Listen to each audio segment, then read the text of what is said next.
Hello, everybody. Welcome back to One Leeds. Oh, go away, WhatsApp. Ping, ping, ping. Hope you're all doing fantastically well. It is Connor. We are back with the first episode of the Debrief in, I don't know, lads, quite a while it feels like, but we're back here discussing 5 wins in 5. We're back here discussing Leeds United undefeated in 2024. Is the march on, the title charge, 9 points off the leaders Leicester, who we're all not impressed with. Oscar is jittering around with that camera angle. Oscar? He's making me feel a little bit drunk, to be quite honest with you. But we're here discussing Leeds United after yesterday's fantastic victory against a Norwich City side who were a little bit more difficult than maybe we all expected. Gabe, how's it going from America? How's everything, mate? All good? I just want everybody in the chat to know how many bad American accents I've had to hear in the last 3 days. For some reason, there's been an uptick in Connor's. I don't even know if it's banter, but it's just he's doing these American accents that he knows are bad and probably not close, but he's doing them anyway and persisting. And I think he's secretly hoping I'll be like, oh, that was good. Well done. But for that, I would say I'm having a pretty good week. Yeehaw! Shout out to Martin Lawrenson, who's become a YouTube member. Shout out to you, mate. Oscar, how's it going there? How's the furry tash today, mate? All good? It's good, mate. It's good. It's hiding me appalling beard, to be fair. So, I thought I'd mix things up, lads. I've mixed things up. I see you've got the handheld mic as well. It gives a different feel. It gives a different feel, bunch of plebs. You get more into into it. Mic. Yeah. We actually just like to engage the biceps here, Gabe. It is, exactly. Yeah, seems like a worthwhile wait for the both of you. But yeah, we're back here discussing everything that's going on with Leeds United. Paul Glinders says, evening, Connor, Gabe, and Oscar. Hello there, Paul. JC's in the building. I met JC at the weekend, everybody. An absolute sterling fella. No Brownie. No, he's left us this week, unfortunately. As Gabe left me on the Patreon podcast not long ago. Evening, gents. How you, Derek? And Ronnie Kippering, which is the goated name so far on the One League streams, says evening, lads. Okay. Let's get into it. I mean, when did we last do the debrief? I think it was 2 weeks ago, maybe 10 days ago. Long. Yeah, it feels like it. Feels like we've got a few things to get through. So I'm going to start off. With the rumours, because we like to do the rumour mill on this channel. We like to speak through a few things. How are we feeling now after yesterday's game, after the injuries, how the squad makeup is at this moment in time? Gabe, Leeds United, how are we shaping up? Great question, Connor. I don't really know what to make of the transfer rumors. Looks like the links we've had seem to be pretty weak. Really depends on who you trust. I mean, what I'm more concerned about is how the current crop of players we have are playing. And I got to say that once we get into the match, I know we'll get into it. It seems like we're maybe ironing into some consistency. Oscar, what are you doing with this camera? I'm trying to level it up. My head in. You like to see more zoomed in than before. Unbelievable. It's right back to the original angle you had. But no one wants that. No one wants it that zoomed in. In terms of the actual players, basically. Yeah, I appreciate it. Why don't you make some ASMR sounds while I finish up here? Long and the short of it is, we all know the positions. We've talked about it for weeks. We need strengthening. It looks like they're looking, but as we've all said, we should probably resign ourselves to the idea that this is going to be our squad going forward. Yeah, it does feel like that. Godfrey, rumours today circulating that that is going to be a difficult one to get done. A shame, really, Oscar. Ben Godfrey would be a superb addition. The versatility along the back line, absolutely, and it feels like right now, mate, in terms of that addition, Leeds are sort of pining for that really, aren't they? Yeah, it's a weird one because I think in general it's been a really quiet transfer window. I think across all the teams, especially at this level. You're not really seeing Southampton do anything. Leicester have probably the only ones who I think have really done anything. Ipswich have made a few loan signings, but no one's really full on gone for it. But yeah, I think Godfrey, in terms of profile, the fact that he's a backup at centre back, you'd imagine to Rodon and Pascal, and then we know he can play fullback as well. He's done it for Everton. He's done it for Norwich. We know he's used to the Farke system. Leadership, physically, he fits his team quite well in terms of profile. and he would have made a lot of sense. He might still make sense if we can get that deal done. Obviously, he's got a relationship with Farke from at Norwich, where they had a lot of success together. So it definitely made a lot of sense to me, Godfrey. But there's been a few links, hasn't there? Obviously, Giles was linked at one point, Connor Roberts. I think there's always been mentions of, his name has completely escaped me, Calvin Ramsey as well from Liverpool. So it's interesting. It does feel like we're going for that kind of versatile player across the back now, more than anything. And obviously, Manuel Benson as well, be an interesting one as well. But I think surely we'll get one or two in. I think you'll see probably a late surge from probably everyone, not just in the Championship, across England, really. I think it's almost like a game of dominoes at the minute, just waiting for that one move, and like everything's going to kind of fall into place, you'd imagine. So, yeah, I do think there will be movement. I think we will see some signings. But even if we go with the squad we've got now, I still think it's a good squad. I think it's a squad that's, good enough to get us promoted. I think you've seen that, last couple of weeks that, all of a sudden we've got a situation when Pascal comes back available. Who comes out the team? Does Pascal necessarily get straight back in? All of a sudden, at the start of the season, our starting 11 was our starting 11. Now there's quite a bit of debate in certain positions, in terms of, Bamford's coming to the picture. But I still would like some more bodies in the building, just to kind of cover, for injuries and suspensions. And, it's still, we've got an intense next few months coming up, 18 games, in the space of just over 3 months, less than 4 months. So it's an intense couple of weeks coming up, basically playing, Tuesday, Saturday, every 2 weeks. So, yeah, it's going to be intense. And I think we do need some more bodies in there. But I think it feels like a bit of a psychological game, obviously with Benson as well, between us and Southampton. It does feel like maybe we're trying to upset the apple cart a little bit with Southampton, maybe with Benson. Who knows? But yeah, I still feel comfortable at this moment in time, but I still think there's room for improvement. It makes no sense though. I don't understand. No, I agree. I don't understand this whole Benson thing. I've known if there's a right-sided position open, if Leeds were to sell Willie Gnonto, I'd understand it. But Leeds are on the verge of offering him a new contract. It makes absolutely no sense. Manuel Benson is not coming to Leeds United. I will go out on my shield and say that unless there is a late turn with Willie Gnonto. This seems a lot of paper talk, agent talk, and I don't understand why Leeds have been sort of picked in this apart from the obvious, really. Yeah, I think obviously the only thing I would say is that in terms of impact off the bench, in terms of what they've done in the last sort of year or so, I'd feel a lot more, not saying that Benson's going to happen. I personally don't think it will happen. I think, all roads seem to, at the minute, lead to Southampton. The fact that they have got a spot open on the right side of the pitch, in fact, they are, if anything, Southampton, the one part of the pitch they do lack is probably out wide in terms of depth. Oscar, certainly on the right-hand side. Oscar, who would you rather have? Willie Gnonto in the wings or Manuel Benson? Gnonto of the first half of last season, definitely. But Gnonto of this season and last couple of weeks, I think I'm looking at Benson and thinking he's probably the bigger game changer. But yeah, I don't know really. I'm not. I don't think either are going to start. That's the thing. I think. What about as a long-term Premier League option? Who are you rather having, Benson or Gnonto? I think the ceiling's higher with Gnonto. I would say personally. I agree. It's got to be factored in. I think there's no doubt about it. Dan James is Daniel Farke's man on that right-hand side, and I don't think Manuel Benson's going to change that. I just think in terms of the structure, you saw the difference in the team in the second half, where the natural balance wasn't there, and I think Daniel Farke sees that, and he's had, he's not really given Gnonto a chance because Dan James has been so good there. So I think you've got to look at that as well in terms of long-term. Gnonto's got the higher ceiling of the two for me. I think Benson. The fact that Vincent Kompany hasn't been using him at Burnley and the situation they're in is saying quite a lot, to be fair. Mm-hmm. Yeah. What's your take, mate? Well, I'm looking at Willie Gnonto. I know he, from what I understand, has a slight injury, right? Which is one of the reasons he didn't come off the bench. But you're right. We've never had a lack of options in the attack out wide. We have loads of them that are being underutilized, and that's not a criticism. It's just because of how well other people are playing.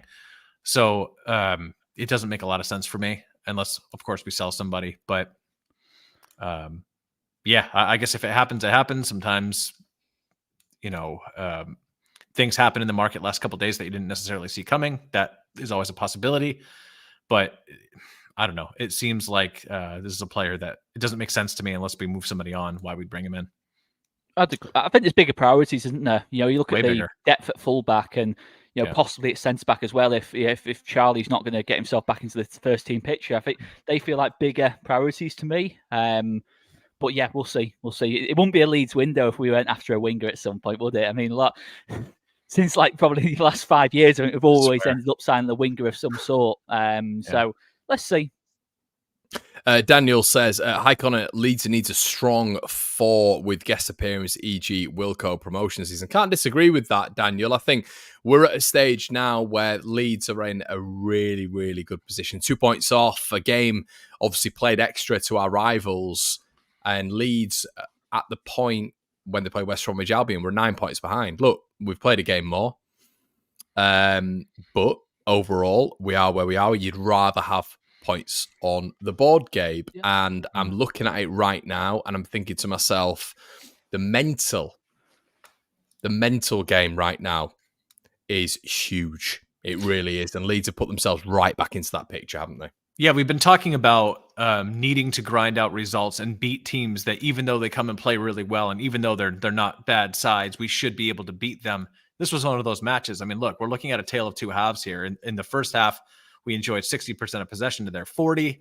Other than the possession gap, there wasn't a lot in terms of clear-cut chances. However, we happened to take ours, and they happened to miss ours. And we've been on the other side of that conversation before, and that is the difference, right? So if you want to get promoted or be in contention from one of these top 2 spots, that's what you have to do. Terrific ball in by Dan James. Excellent work by Patrick Bamford.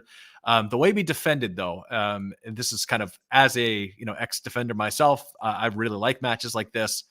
Totally neutralized where their attacks would come from. They had a lot of possession, especially this one stanza in the second half. They had a lot of the ball. But when you look in terms of the actual shots on target they had, there just wasn't a lot going. And a lot of that was between the way the center halves defended and the way the fullbacks played. Josh Sargent, now I know we kind of joke about him on this channel, came in with 2 goals in his last 4, 5 goals in 11 matches. Good in this division, completely and totally taken out of the game. We neutralized Sara as well, who has up to this point 13 goal involvements in the league. That's in the upper 99th percentile in terms of chance creation. A really, really good player in this division. Gabe, we neutralized Sara because Sara couldn't put the ball in the back of the net from 2 yards out. But that comes to listen. That's a small detail, though. Listen, that goes to taking your chances, right? And at the end of the day, we've been on the other side of that. Other than that one chance, name anything else that you could think of that was from Norwich. I agree. And they did again. They had the ball at times. They did a really good job. Make no mistake, they came to play, and they've been a squad on the rise. And I thought, Gabe, they were one of the better teams that we played in possession. I thought they looked really good on the ball. I think there were some things that we've talked about. We've talked about having a young team and young players and ways that's going to manifest. And one of the ways that manifested yesterday was when we were under pressure and we managed to finally get the ball. There was maybe like a stanza of 15 minutes where it seemed like they were just holding the ball on us. When we did get it, it literally was that. And when we got it, we gave it right away. And that's just young players, right? But really want to highlight the defensive work of Joe Rodon. I thought he was absolutely superb. I thought Archie Gray played really, really well. I thought Junior Firpo played well in addition, and Ethan Ampadu's continued to do a job in there. This was a blue-collar win, and we're going to need performances like this. I thought the tactical plan that Farka deployed was excellent, and the players executed it perfectly. So I'm pretty pleased. And in terms of when we're looking at the table now, our possibility of getting into one of those automatic promotion spots, you have to say you feel much better going in on a vein of positive form and being able to grind out a good win when things aren't always going your way. Yeah, shout out to Bradley Andrews. I'll tell my donation. I've never seen a man smell his microphone as much as this Oscar fella. P.S. Go get a fullback and Godfrey for Rodon cover. Just don't tell him he's going to be second choice. Time to be selfish. Cheers for your donation, mate. Yeah, I mean, I think we're all of the same mindset when it comes to additions, really. I think a left back, standard, just a left back coming in and someone who's versatile, someone, just almost an auxiliary defender who can work along that right side and those centre backs, that centre back way as well. But I think Leeds find themselves in a really tricky position, lads, to be honest, when it comes to recruitment, because we can't guarantee anybody game time. I think every single unlike any other side, really, in my opinion, or many other sides in this division. Leeds simply cannot offer someone coming in right now minutes. Yeah, exactly that. But I think Oscar, when you look at it, what position can someone come in and solidify their reputation? I think Daniel Farke is convinced on Firpo. I really do. And I think if Firpo is to, become injured, whatever, his boy is Byram. We know that. On that right-hand side, his project, like it was with Aaron's at Norwich, is Archie Gray. Mm-hmm. I do not see any way, and we're going to get onto the game in just a bit, but just in terms of signings, I think it's really important to discuss this. I'm going to make a prediction right now. And I mentioned this on the stream, so it sounds like I'm contradicting myself. But from where we are now on the 25th of January, I don't think we make a single signing. I think he is completely convinced with what we've got right now. And I think his assurance is going to be those players just coming back. And I think he's relying right now heavily on what's going on. And he's convinced by that. Potentially. I mean, what I'd say is, as you kind of already alluded to, we're already in a situation where one of Struijk, one of Struijk. I don't know why I do that. I don't know why I do that. I don't either, but it's delightful now. I don't know why I do that. Struijk,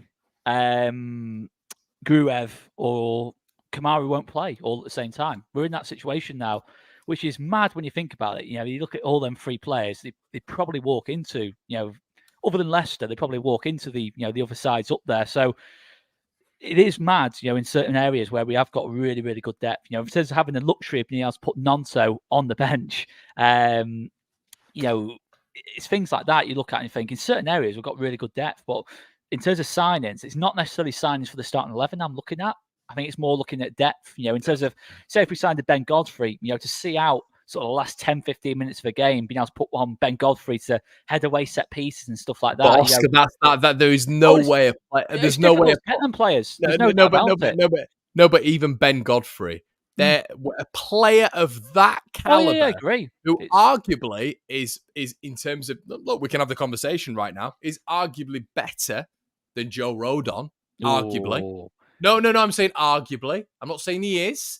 But I'm saying with the trajectory of his career, how good he was for Norwich in the Championship, where he's been for Everton, I'm just saying there would be an argument there that he's better than Joe Rodon. A player of that, why? And this is what I've said with so many players who've been linked with Leeds United. Why? If I'm a player, and me and Gabe have had many conversations about this off air as well, as a player, and take your Leeds United glasses off, am I turning around in the January window and saying, do you know what? I'll go to Leeds United. I'm not getting minutes. We've seen it with Carvalho. We've seen it with Giles. There's no way players like Ben Godfrey, in my opinion, would come to Leeds United because they're not guaranteed anything. You want to go somewhere where you're guaranteed minutes and exposure. That's the challenge at this level. I mean, if you remember the promotion season, we had that same issue with Eddie Nketiah, in terms of in that promotion season, not being able to get, him on the pitch, all the time or at all, really, in terms of because Bamford fitted the system, at that time so well. So, it's nothing new for this Leeds United team in that kind of sense. And that is the challenge of recruitment at this level. It's part of why Benson, I realistically can't see that. I'm probably 70-30 against that happening for that exact reason. The fact that he's on the bench at Burnley, why would he go to the bench at Leeds? If he does, great, but I just can't see it in that scenario. Similar with David Brooks, who I've seen mentioned, he's not a guaranteed starter in this Leeds team by any stretch of the imagination. I wouldn't have said. I think he's a quality player, but that's what you got to look at is scenarios like that, and that is the nature of this league. If we were a team that rotated a lot, great, but none of the teams in that top four really rotate, other than maybe Ipswich. They tend to go with the same kind of structure, same kind of personnel week in, week out, and that is the consistency you get in terms of performance and results. So yeah, it's definitely a challenge. You can't underestimate that. It doesn't matter how much money we have or haven't got in this window. You've still got to convince players that they're going to get the game time and they're going to be a big part of the picture. And I don't really see, in terms of the names that have been mentioned so far, any that have made me think they're going to seriously change the picture for Leeds. They're going to be players that get us up on their own. I've not really seen a link that's got me that excited. Even Carvalho, you mentioned there, Connor. Is he as good as Rutter in the 10? Not for me. No. I think he's a quality player. He's well up there in Championship number 10s. but he's not going to start over Rutter. And then all of a sudden, you could have the argument, you put Rutter on the right-hand side, but then you have to change all your team dynamics to fit players in. And that is what you don't want. You don't want to be doing things like that, especially at this point in the season, and obviously you've seen people like Joel Perreault on the bench as well. He's signed for 10 million and he's on the bench halfway through the season. That with is 10 goals as well. Yeah, exactly. The standards are really standards in this Leeds team, especially in the attacking areas, are ridiculously high. Oscar, to get into this Leeds team.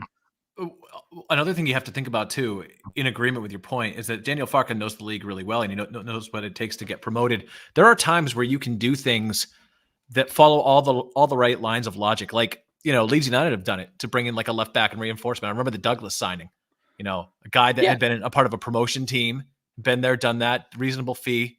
But ultimately, sometimes it just doesn't work out and you end up being hampered with a contract. And there was no logic for Barry Douglas not working out at the time. There was no just logic. Injury, wasn't it? And just so you can do everything right. And at the end of the day, sometimes he's not a Premier League player, is he? So we've talked about this before. We don't want to be signing people.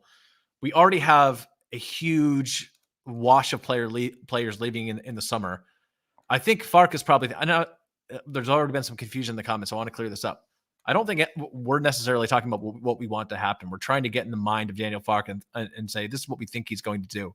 And there is a certain logic to it. And I don't entirely disagree with it in saying, okay, if we make 2 or 3 moves right now for players to add depth and put us in a better position to get promoted, what do we do with these players if they go? And on top of that, we're going to have to do a squad overhaul this summer anyway, even if we stay in this division. So I think it's a little bit risky to not bring in those reinforcements, but I do understand that, especially with Farke, he seems to be like, if he connects with a player, that he's going to run, he's going to back that horse. And so it seems like that's what he's going to do. Well, yeah, there's the other thing to factor in, to follow on from your point there, Gabe, is that people like Elias Chair were being mentioned as options off the bench and that lot. But you're thinking about Elias Chair, the fact that, he's got a strong connection to the QPR, the fact that he just starts week in, week out, in the same division. Currently, I mean, we're a far better team than QPR, don't get me wrong, but would you really leave being a regular starter at Championship level to go on the bench at Championship level?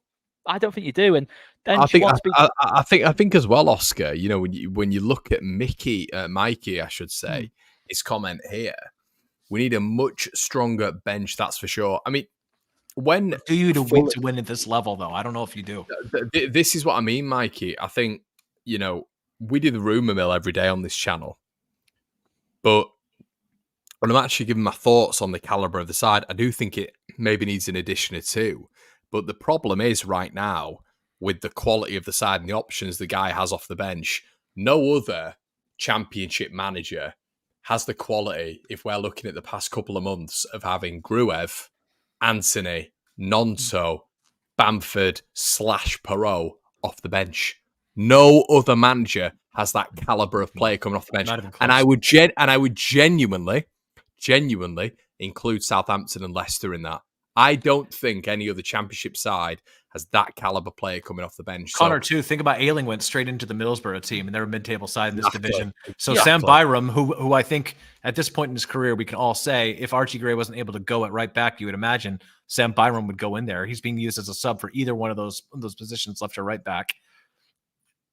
Again, I know that we would rather really bolster these positions and have true competition, but you have to think that if a guy that we didn't expect to see the light of day on this team, again, can walk right into a Middlesbrough side for this division, it should be enough to be competitive for a top 2 spot, especially with the firepower we have in the attack.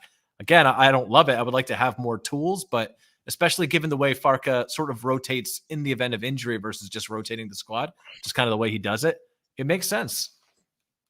I don't love it. I think the other thing to mention is that, if at the start of the season, you would have been referring to Rutter and James as, right at the start of the season, we wouldn't have been referring to Rutter and James as players that are going to produce the output they have. Rutter, top of the assist charts, Dan James on double figures in January. This is Daniel Farke's ability to improve players, as to be, taken into consideration. A lot of these players, Gray, Byram as well, you can throw into it. They wouldn't have been considered, players that straight away stand out as players that are going to get you promoted out the Championship or get you pushing for the top 2. So I think credit has to go to Daniel Farke in terms of his ability, to coach 1v1 coaching. I think there's no doubt he's improved pretty much every player in this team for me. I'd say, certainly the starters. I can't think of one player who's not improved, quite a fair bit. So that's got to be factored into it as well. But yeah, in terms of game changes off the bench, we're definitely up there, if not the best. Having that luxury of Perot off the bench, yes, he's not the perfect fit for us in that 9 role. I think we all acknowledge that. But when a game state is getting a bit chaotic and everything's all over the place, you want someone with that cool head, composure of a Perot who can come on, bag you a penalty, bag you a goal from distance, and has moments in him. I think we've mostly criticised Perot this season, but he's still got 10 goals for us. Yeah. That's the standards. I think it sums up the league, really. I think we said about any other season with the points all we've got would be solely off the top any other season. That tripe that is in the Premier League right now. Sheffield United, Burnley, exactly. Luton. That absolute. I mean, I am convinced right now, Oscar. Sorry, just to interrupt your point, and obviously you'll be able to continue that. 32 points, mate.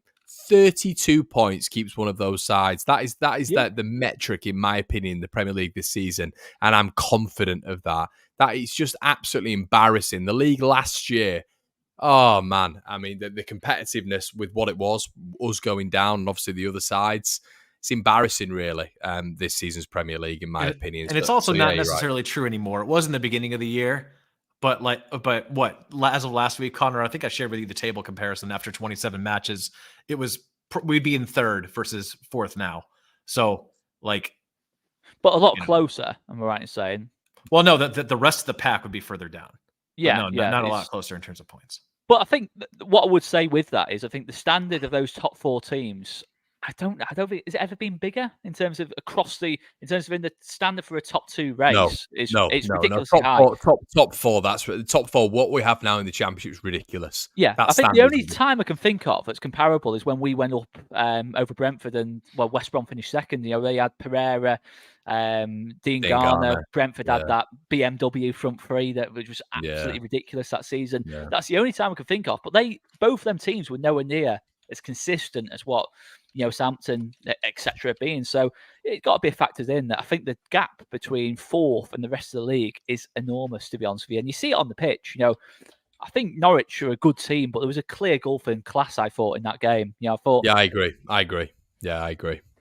Yeah, I think you see it most weeks. I think even the Preston game, we weren't at our best, but I never felt like we were going to lose that game. I never felt Preston are more likely to score than us. It always felt like, okay, we're not creating as much as we normally would do, but if anyone's going to win this, it's going to be Leeds. And and obviously it's the options off the bench that make the difference. Carl, this is a mad comment, mate, from me, mate. And listen, we'll get the other 2 lads' opinions on this. Why does everyone say we can't think Farke is as good as Bielsa when we have more points than we did in the promotion season? It took Bielsa. Mate, Carl, listen, I presume you've been a Leeds fan for a long time, mate. Take yourself back to the doldrums. Take yourself back to the dark ages when Leeds United were finishing 13th to 16th in every single Championship season. Marcelo Bielsa came in and reignited this side with pretty much, plus Patrick Bamford, if you're talking big permanent signings, the exact same team to turn this titanic ship of a club around like he did.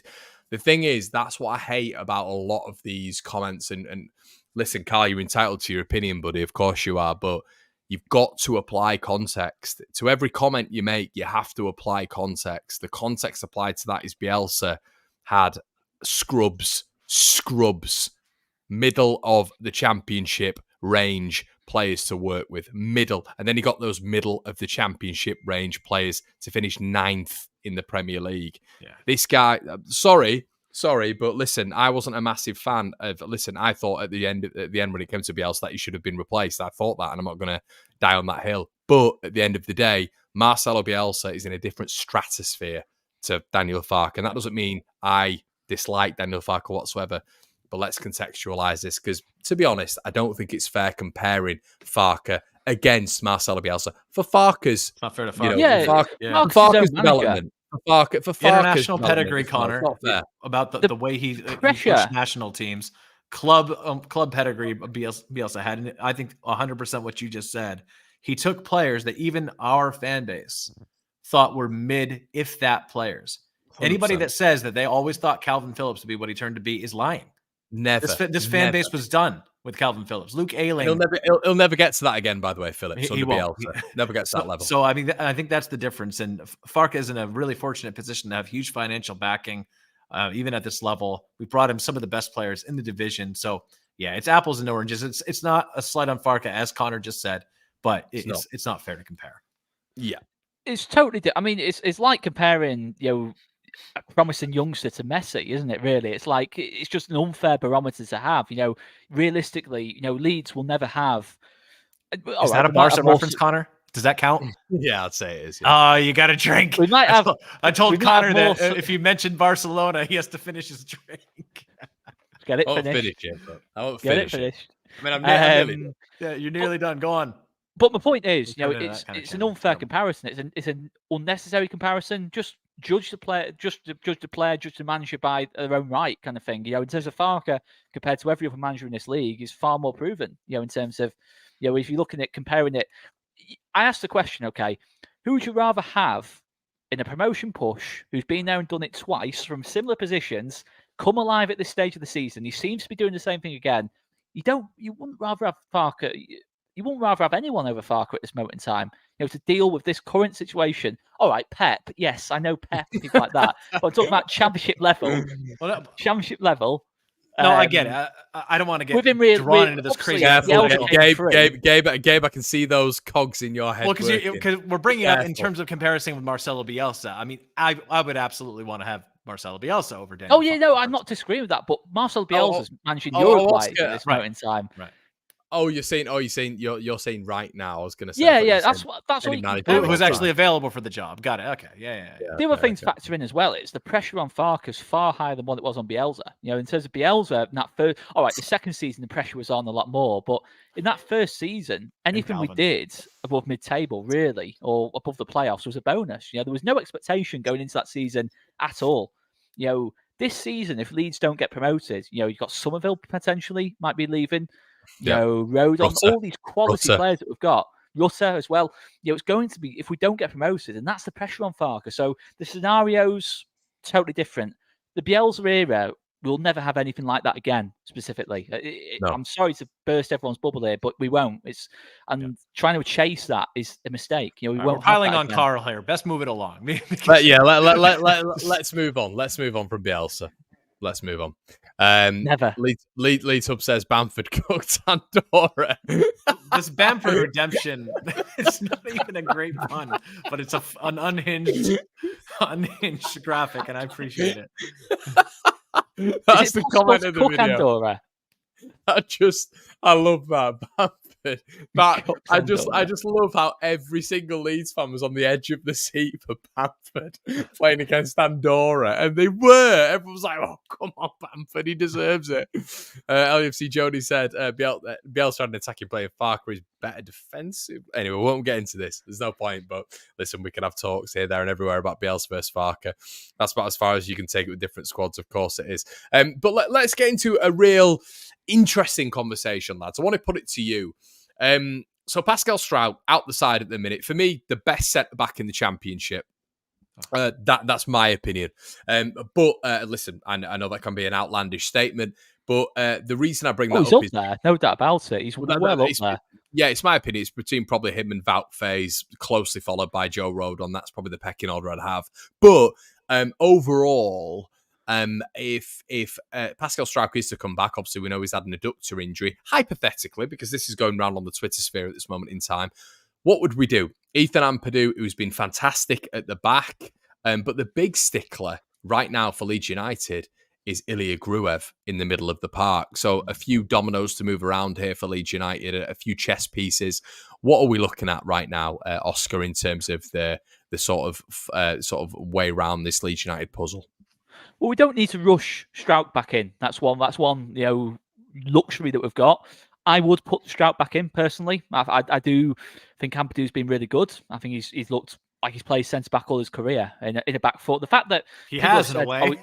He has played centre back, but he's played centre back in the back three, which is totally, for me, is totally different. He's not very often played much football in a back four, so I think he's done great. But for me personally, I'd want Ampadu higher up the pitch, and unfortunately, because I think he's been great for us, I think it's Glenn Kamara who comes out for me at this moment in time, and I think he's been absolutely brilliant. And yeah, but that's what I mean. One of them's got to come out, which is crazy. But I think I'd go Ampadu, Gruev at this moment in time in midfield. I don't think you can drop Gruev. Nah, surely not. Surely Gruev's not. been exceptional. No, but for a man who understands the tactical side of the game, you've got two exactly the same profiles. Maybe Gruev, exactly the same. They're not exactly the same. Very similar. Because if you look at Gruev's heat map, I agree with you. He'll start to progress upfield a little bit more. But in terms of where he starts when Leeds are in possession, it is just on the toes of the centre backs, and that's exactly where Ampadu starts. Sure, and when they've started together, Oscar, they've not been impressive. There's only been a couple of games where they have played together, to be fair. But I don't know. It's up for debate. I mean, there's not a lot in it, really. I'm not going to be fuming who gets the nod, whoever gets dropped. I think they've all got strong cases. I think Kamara, there's no doubt about it, controls the game better in terms of probably than anyone in that midfield, composition. But I think in terms of Ampadu, what he gives you off the ball, Gruev, what he gives you in pure ball progression. Yeah, they're similar players, but I do think Gruev, in terms of pure passing range, is the best in the team. In terms of pure passing range, I agree. Ampadu, I think, is the best out of possession in midfield. So I think I think what we're going to get is, I think there will be rotation in that midfield. I think it's the one position in the pitch where I think you might see a bit of rotation. Because for that exact scenario, I don't think it's going to be a case of Glenn Kamara comes out the team. Oscar, maybe a 3-5-2? 3-5-2, that'd be nice. Maybe a bit of pragmatism from the manager, maybe. That'd be nice. Who gets dropped out the front players then? You've got to drop one of... Let's not even go through this hypothetical. It's not going to happen. He's not going to change our formation. James, drop Dan James. It's not going to happen. Dan James, right wing back. Yeah. It's not going to happen. I mean, the reality is, whoever plays, I personally think it will probably be Gruev who comes out.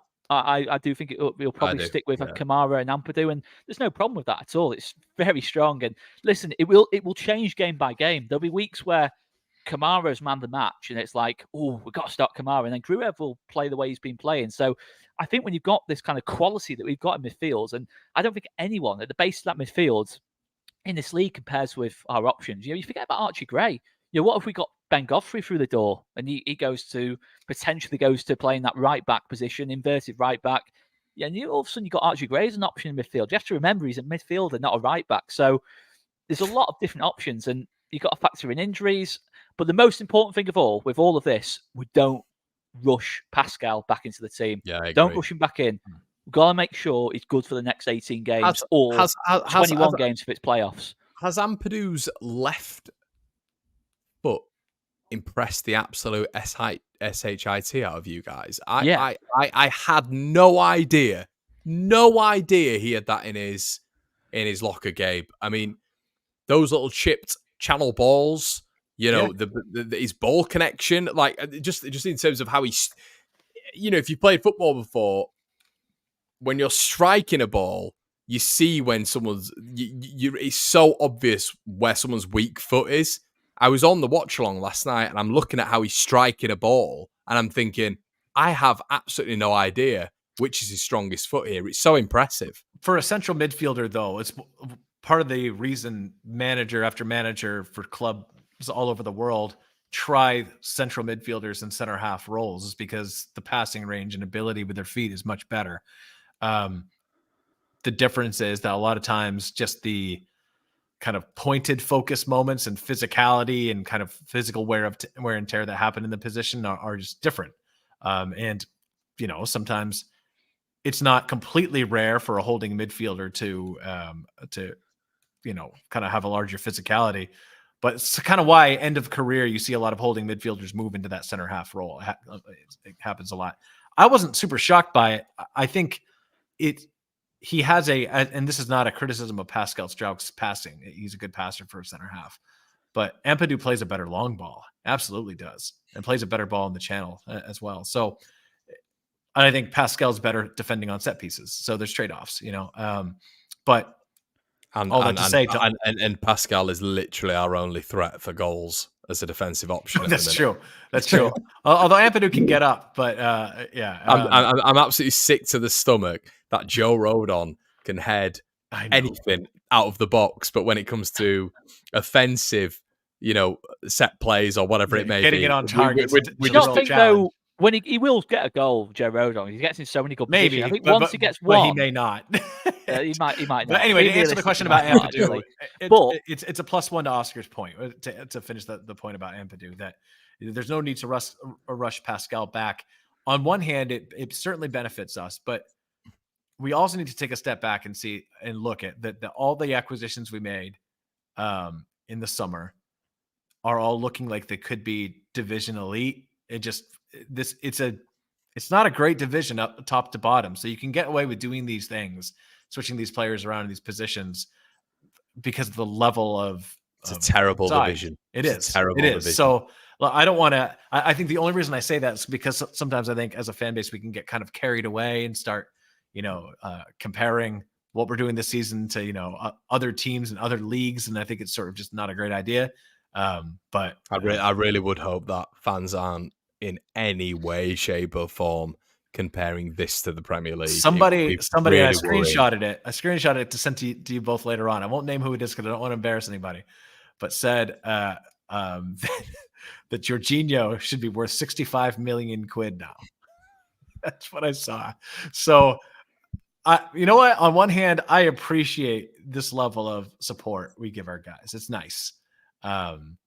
Although there's weird people criticizing Jaidon Anthony as well. It's really, really bizarre. Yeah, I just want to address that before we get in, because it did sort of vex me a little bit. Jaidon Anthony's really mother pissed me off. His mother. Listen, we and everybody in the chat know how influential our mothers are in our lives, and I think it's really terrible that football takes that away from just general humility, and understanding. Football is a great sort of deviator away from just general life. And when you look at Jaidon Anthony, to say he stepped on the pitch last night, if my mum had passed, I would be absolutely broken. I wouldn't have shown up. Yeah, and I'm sure all of us would be broken. I'd be out for... There genuinely is reasoning for being out for 6 months, 7 months. So the fact that he came on last night, in my opinion,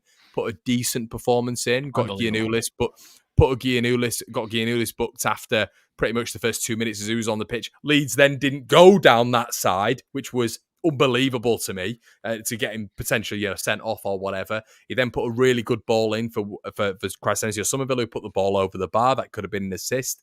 Yeah, he was off a little bit towards the back end of the game, but Jesus Christ, can't imagine why. Yeah, if someone's mother has died that week at such a young age, I feel absolutely awful for the kid. He's only a young lad. I am not going out. I think it's absolutely despicable that you've got some fans who were going after him, going after his performance. I think it's completely wrong. Sometimes you've got to put yourself in the position of a footballer. They're just trying to show how edgelord they can be. And look, I know sometimes we get accused of doing things like that. There's not a take that we come up with that's caricatured. Sometimes we may not always agree with what people say. Like, I've certainly criticized the manager, and I know that sometimes it can be quite binary. You can say, oh, you shouldn't. But there are some situations like this where, and let's step back, his performance wasn't bad. I don't know what people are talking about. It's bizarre. And just like, oh, I understand, but you shouldn't have been on the pitch for me. It's like, shut up. You're not saying anything important. It's just a stupid thing to say. And I'm with you, Connor. So I'm glad that we've seen none of that in our chat.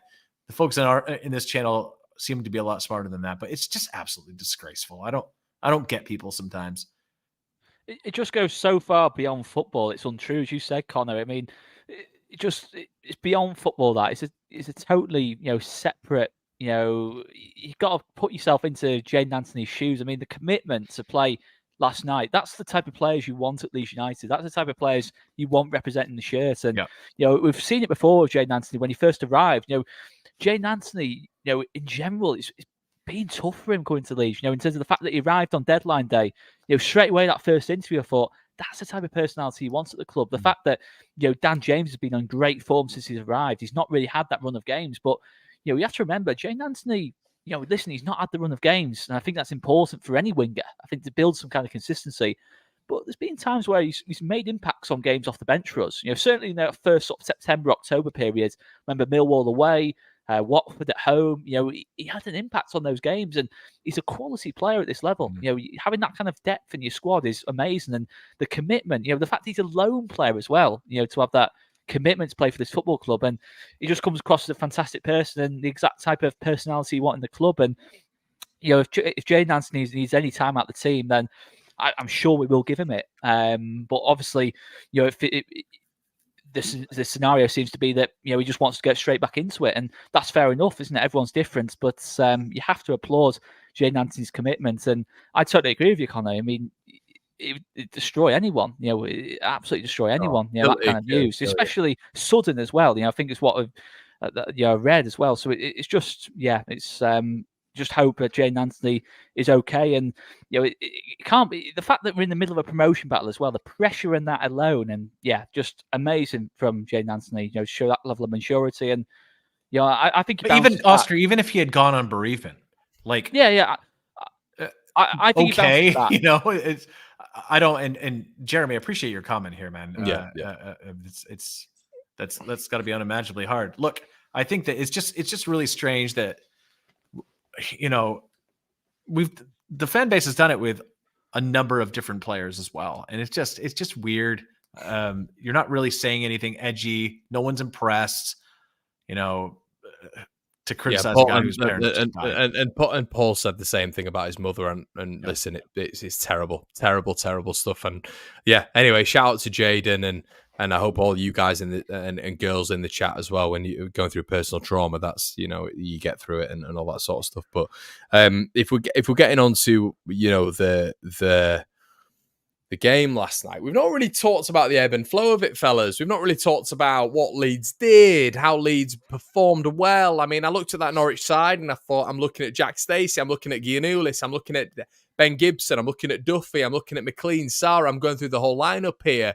Johnny Rowe, Onel Hernandez off the bench, Ashley Barnes off the bench, Adam Eder off the bench, Josh Sargent starting up top. I'm looking at this and I'm thinking, this is a side within a 3-year parachute payment cycle. This is a side, I'm looking at the squad makeup and thinking to myself, goodness me, that is not a bad championship team whatsoever. That will be that team and how they're playing now. A little bit of momentum, results against Southampton, Hull and West Bromwich Albion. They're going to be in the mix at the end of the season, potentially coming up against Leeds United and getting that result yesterday. I think there's too many people who are overlooking that. It was a really, really good result, and that is the double over Norwich City, Oscar. Yeah, exactly. I think, obviously we focus a lot on the top four, but there's some good teams outside that top four. I think Coventry, Norwich have really caught my eye last couple of weeks. I think they're two teams where you look at, they've got some absolutely outstanding players. Norwich, you're looking at people like Johnny Rowe. He's got 12 goals this season from out wide, for a team that's not necessarily been challenging, all season. But the interesting thing with Norwich is they started the season amazingly well, amazingly for the first 2 months. I think they were top of the league first 2 months. And they just had that spell in October and November that's kind of just thrown them down the league table. I think they're definitely a better side than what the league table says, and I only see them moving up. And I think them and Coventry for me will be top 6. I do think, and West Brom as well. You got to factor into it as well. But I'm looking at potentially dropping into them playoffs. I don't fancy playing any of those teams over 2 legs, to be honest with you, because they've got difference makers. But there's certain players in that Norwich team. If we went up, you'd say, oh, Sarah, straight away. Johnny Rowe, yes, please. You're looking at certain players in that team, and they're well coached. David Wagner is no mug at all at this level. He's got Huddersfield promoted. He's done decent stuff at Norwich, and it's a well coached side, so it's a good win. The fact former US men's national team player. Oh, shut up! Of course, it's. Shut up, you. We've got the Barcelona account with Oscar. We've got the US. I had to get that in. Jesus Christ. Click. Oh, it's but no, listen, with last 2 games, I think we were a lot better on Wednesday than what we were against Preston, to be honest. Yeah, I think agree. I agree. Much more composed performance. I never felt like we're not going to win the game. Even when Norwich missed those chances, I still felt we had the better chances to make it 2-0. The fact that we're winning games in a different way, that's the ultimate difference between us, Southampton, and Ipswich at this moment in time, is they've been able to grind out them wins all season. We've only just started doing it. So our ceiling is high at this moment in time. We're not having to play superbly well, win games 3 or 4-0, to take all 3 points. We've found that new edge to our game. And it's just brilliant to see. Oscar, I've got a question. Mm-hmm. I'll come to Gabe first. 9 points between Leeds and Leicester. Leeds have played a game more.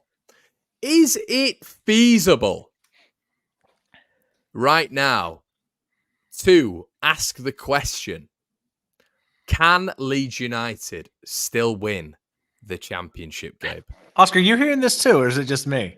Hey, I'm not saying it's me. I'm not saying I No. think I feel like you're this close to doing an American auctioneer accent. So I just wanted to know if he also, I wanted to know if he also heard that, like, at the tip of your voice. No, I don't think. Look, I have to answer this in two ways. If you made me put money down, that would show you what I actually believed, right? And so I think the smart money would be that no, we're not going to catch Leicester. However, in the same way that we talk about we're a couple injuries away from disaster as a team, Leicester aren't exactly, I mean, things could happen.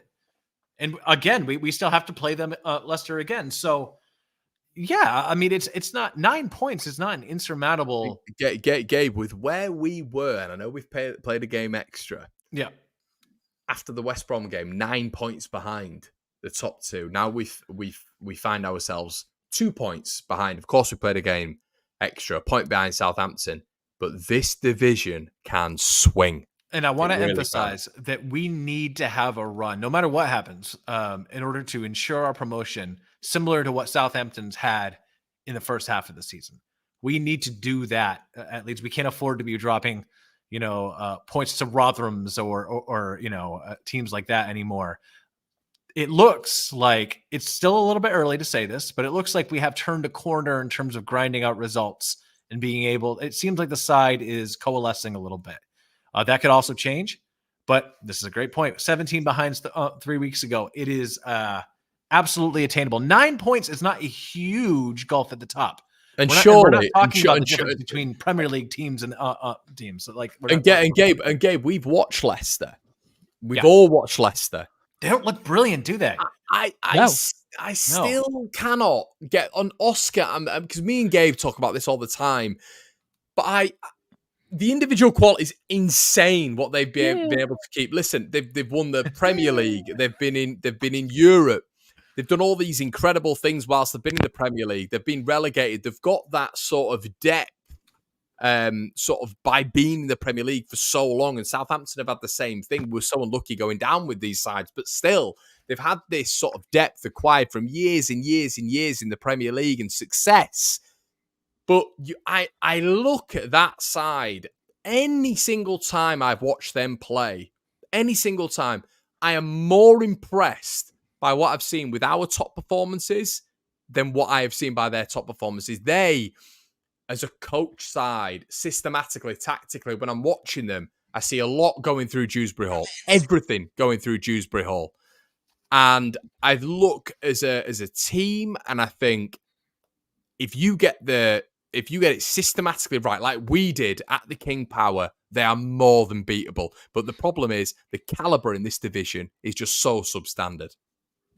Yeah, they've got quality players. There's no doubt about it. And I'm on a similar kind of vibe with Southampton, really. I actually think Southampton are better to watch than Leicester, to be honest, when I've seen them. I think they're better. 100% but I think both teams try and play tiki-taka at championship level. And yes, it worked great for Burnley. It's worked good for teams in the past. But you look at it to a certain extent, and I'm going to do another Barcelona reference here. But when you're asking Hamza Chowdhury to play the Iniesta role, like is what Leicester fans are saying and things like that, you're thinking, are they actually saying that, Oscar? Are they really? They're really saying it? It might have been indeed disgraceful. Actually. It was. They should be ashamed of that. That's absolutely ridiculous. Winks is the new Xavi, things like that, and you're thinking, is that optimal for Leicester? Really, is that the optimal way for Leicester to be playing? Really, Flynn Downs playing in the Iniesta role and things like that. Is that the optimal way for them to play? Will that work for them in the Premier League? If they got promoted, I don't think it would. You've seen it with Burnley this season. I think you've got to be a lot more adaptable. But I think ultimately, Dewsbury Hall, Mavididi, Fatawu, Wait, Oscar, I have to ask a question. Tom Cannon, by the way. Let me kind of ask you a question. Yeah, Tom Cannon's played well. Oscar, you've been a Barca fan for a long time as well. It's like your second team, right? But it's just when you're watching it and you're thinking it's not. No. Hang on, Oscar. You've been a Barcelona supporter as well as Leeds supporter. Yeah, right? yeah. But that's all right. That's, what does it do to you as a Barca fan when you hear people in the second division in the English football system comparing their players to some of the best footballers who have ever played the game in Xavi and Iniesta. I mean, It's just do you die cringeworthy. inside It's a little the bit? ultimate thing. It is just like cringeworthy. You're thinking It's disgraceful. it's Leicester are not top of the table because they're playing tiki-taka football. That's the point I'd make. The top of the table because Dewsbury Hall, Mavididi, the defence has been, to be fair, you've got to give Maresca credit. The defence has been really, really good this season. They've made good signings. I'm not discrediting anything Maresca's done. Leicester fans would be like, it's Puyol a level defence. I mean, it's Faz, just absolute. Vote Faz, yeah. Oh my God. It's one of those. I just don't think it'll work for them at Premier League level. I just don't think it's the optimal way for them to play. I don't think it's sustainable. I don't think it's fun to watch. I do think Leicester, it feels like there's another gear to go up for Leicester, but I don't think they're going to do it playing tiki-taka football personally. But they are not top of the table because they're playing that style of play. As I say, that is not the reason they're top of the table, which is, might be an unpopular opinion. But I think anyone at this point in the season, 9 points behind, 18 games to go, half a point a game we need to make up. It's not impossible. It's absolutely not impossible. And we've got to play Leicester as well. Obviously, we'd have to beat Leicester to make it realistic. But it's psychologically, you look at it, in terms of the fact that we can go second after Bristol City, psychologically, that is absolutely gigantic. And we know at this point in the season, we've seen it to our downside, really. In the season when we're going for promotion with Sheffield United, how big psychological blows can be over the season. We never recovered from that Wigan game back in 2019. We know how big the psychological blows can be. Who knew that Oscar was going to be the enemy of tiki-taka like Sam Allardyce over here? No, I'm not. Of the three of us, I never thought. Only if you can play tiki-taka. It's for me, it's the best style of play. Well, the when you just watch Man City do it, when you're watching Bernardo Silva or Pedri do it, it's totally different to watching Hamza Chowdhury and Flynn Downs trying to do it. That's the point I'm making. Yeah, solid. Flynn doesn't work in our game. Me now. Say it, Graham Nunez. It doesn't work in our game. Solid comparison there, Oscar. Love that, mate. Well, that's what I'm trying to do. I'm just saying it. I don't find it enjoyable. Oscar, calma. Don't worry, mate. We know you're the ball man. That's why we have you on the pod, mate, because you're the ball man. 4-4-2, sit deep. Yeah, long balls, pump it forward. Right, let's speak on this, man. And I want to shout out SofaScore, or as Gabe would say, SofaScore. They are sponsoring the channel at this moment in time, everybody. And listen, they are well worth checking out when it comes to analytics and all this good stuff. And what we're going to do at this moment in time is free to download with the One Leeds affiliate link, which is in the description below, where you can find the Patreon link as well. And you can become a YouTube member. Junior Firpo, Oscar. Mm-hmm. In fact, we'll go to Gabe, actually. We'll come on to Oscar with a final conclusive point. How surprised have you been with this guy? Because for me, at this moment in time, listen, if the geezer can stay fit, if he can stay fit, what I loved about him last night, I said on the preview last night, if he can pocket Jonathan Rowe, that'll be his toughest task. Johnny Rowe has been unbelievable this season. 13 goals so far. Norwich's key outlet. And he literally has been one of the top players in the division. If Firpo can somehow nullify him, he got tight to him. He was able to interpret where he was going, inside and outside. He was dynamic going forward as well. His recovery pace was decent last night when he was caught out in occasions, in transitions.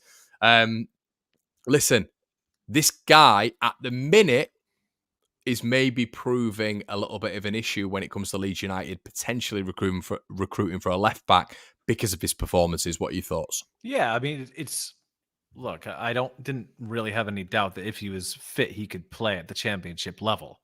I mean, I don't have to keep repeating what I think about the general standard in the championship. The question has always been, can he stay fit? And this division, for all its warts, is a physical league, right? So it's hard to play, and sometimes there's a lot of matches in a very short sequence of time as well. So in terms of how he's actually played, it hasn't blown me away surprised. He's had ability, maybe not at the Premier League level. That's the toughest division in the world. This isn't even close to that. So I'm happy about it. And when you mention causing problems, I know what you mean, but it's always going to be welcome when our players are doing really well, and maybe we don't have to go spend money on someone else. If he can get, now there's always going to be injury concerns with him. I mean, but it's been nice to hear him talk about it a little bit and be a little bit transparent about that he's disappointed on how things have gone, and that he's just been happy to stay healthy, and that he's finding some confidence. And look, it's good for everybody.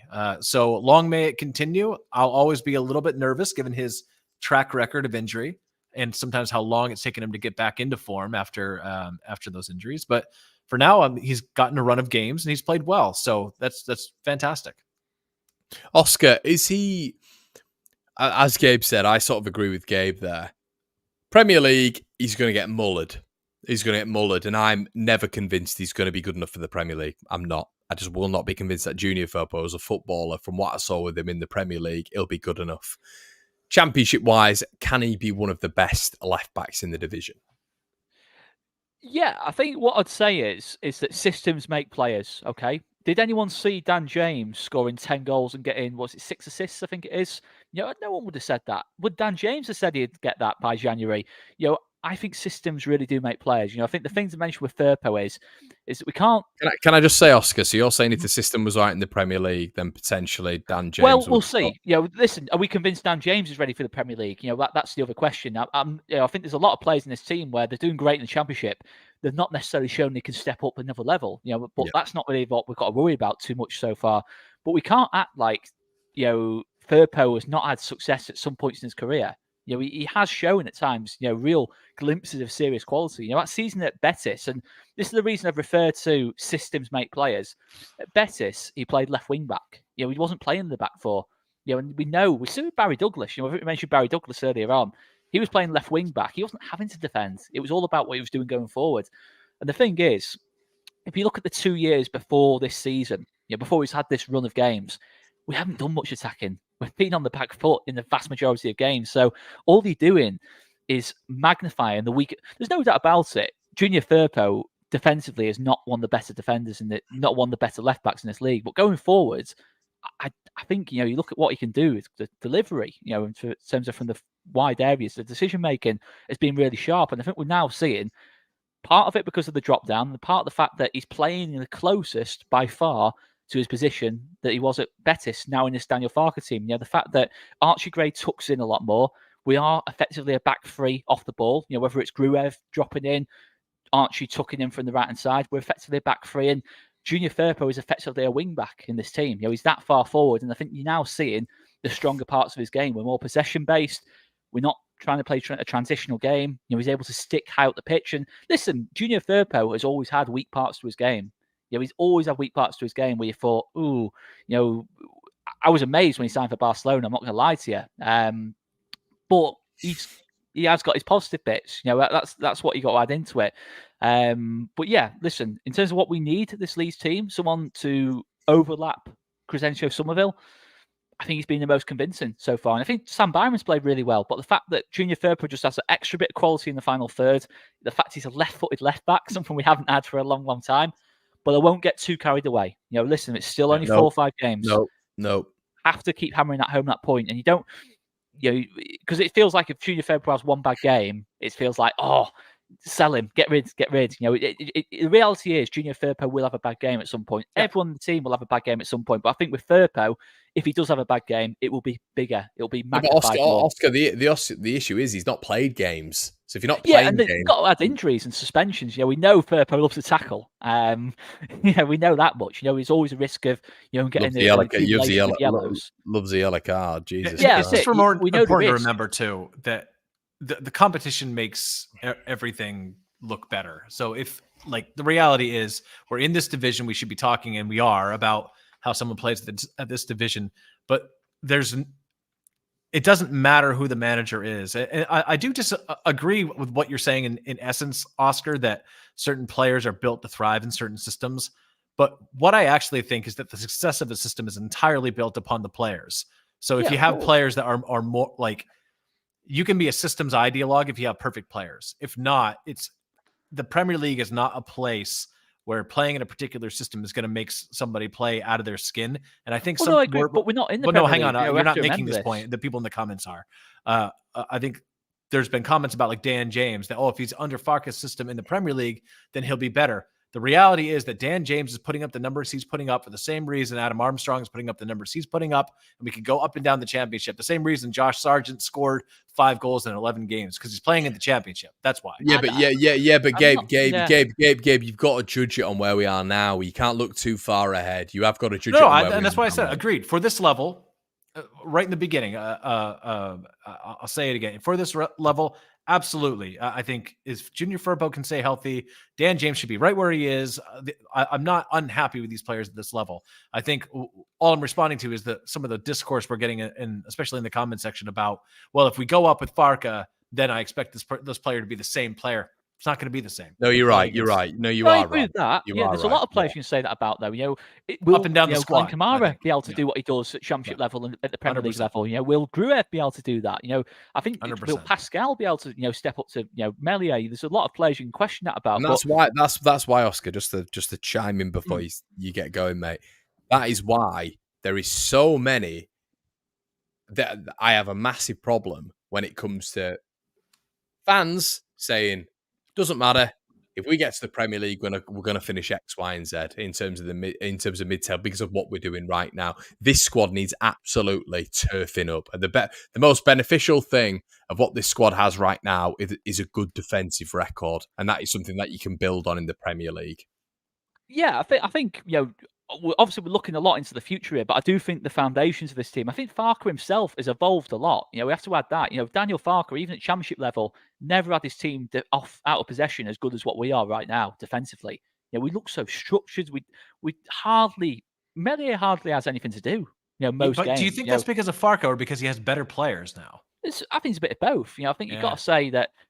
Okay, right. Look at the back line. You've only added Joe Rodon to that back line, really. If you think about it. Right. All right, Archie Gray's come from the academy, but he's the only new signing in that back line. And yes, I personally think Joe Rodon's the best centre back in the league. I think Pascal's obviously well up there as well, but you can't just put it down just to Joe Rodon. You've got to say Daniel Farke's system as well. I'm just saying though, Oscar, like you've gone position.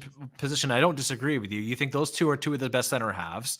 You think that our 3 center midfielders are 3 of the best center midfielders in the division. You think our wingers are some of the best wingers in the division. And I think the only position we don't think. Farke, he's improved a lot of his players. In terms of Pascal, I think there's no doubt about it. He's improved Pascal. He's got more out of his ball playing. And I think the other thing I'd add about Dan James is, yes, the drop downs definitely helped Dan James. But even in the Swansea shirt, when he was getting linked to Man United, when he was getting linked to us, he was never striking the ball the way he struck the ball last couple of weeks. This season, look at some of the goals. But don't we see the correlation between the teams that have recently gone down and the teams that are playing the best in this division because they have more players that have been in the Premier League?